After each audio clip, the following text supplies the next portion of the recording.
बंद हो चुके हैं, बातचीत के दरवाजे दोनों तरफ से बंद हैं और इस मसले का कोई समाधान नहीं मिल रहा है।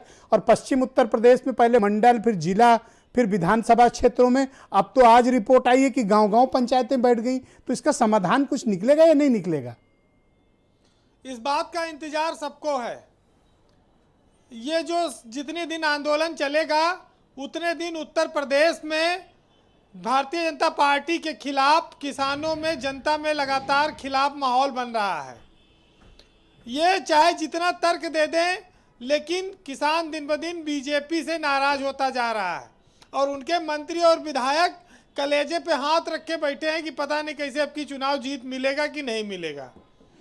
और ये बात टीवी पे वो भले करते हैं, लेकिन 90% से ज़्यादा वोट उनको पिछले विधानसभा चुनाव में इस जाट लैंड के इलाके में मिला था। अब की बार क्या स्थिति होगी, दुर्गति होगी, ये अपने आप में उनको डरा रहा है।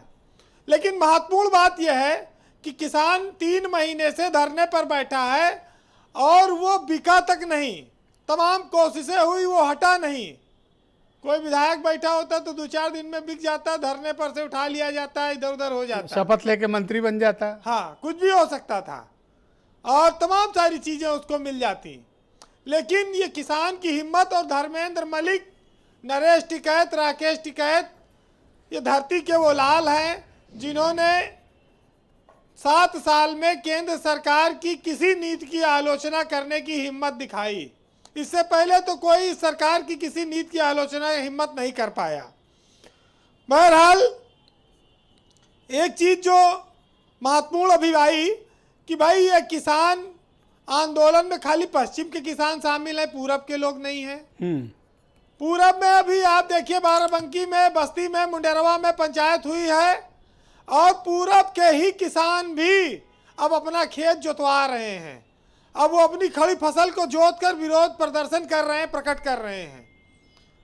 तो आखिर कब बात होगी, कब इस मामले को हल किया जाएगा? क्या सरकार जानबूझकर इस मामले को लंबा खींचकर बवाल और बढ़ाना चाहती है या वो कुछ और सोच रही है?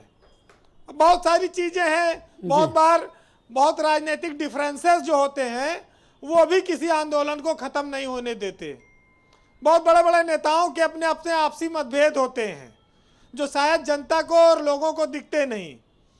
लेकिन अभी एक बात आई कि साहब चौधरी चरण सिंह साहब ने किसानों की बात करी और तभी से किसान का सम्मान बढ़ा।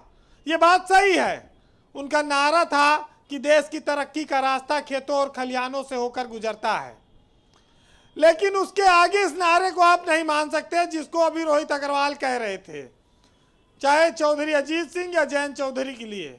हाँ, ये जरूर रहा कि चौधरी अजीत सिंह ने कोई मौका छोड़ा नहीं। केंद्र की सरकार चाहे किसी की रही हो, वो मंत्री 5-6 बार बन गए। चाहे लूली लंगड़ी सरकार रही और चाहे वो 4 दिन के लिए रही, चाहे हरदन हल्ली रहे हो, चाहे गुजराल रहे हो, चाहे अटल रहे हो, चाहे बीपी सिंह रहे हो, चाहे कांग्रेस रही हो। तो किसान के नाम पर रोहित रुक जाओ, आएंगे। ऐसा काम इन्होंने किया, एक काम तो इन्होंने किया, बाकी और श्रेय नहीं है इनको। अब इस आंदोलन को खत्म कराने की जरूरत है।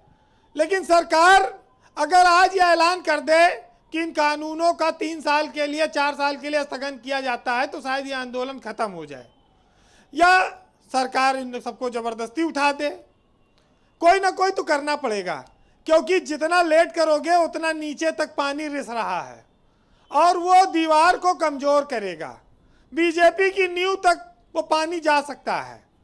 तो अपनी पार्टी और सरकार, उत्तर प्रदेश में चुनाव होने वाला है, इसका चुनाव पर जो असर पड़ेगा वो भी इनके लोग जानते होंगे जी।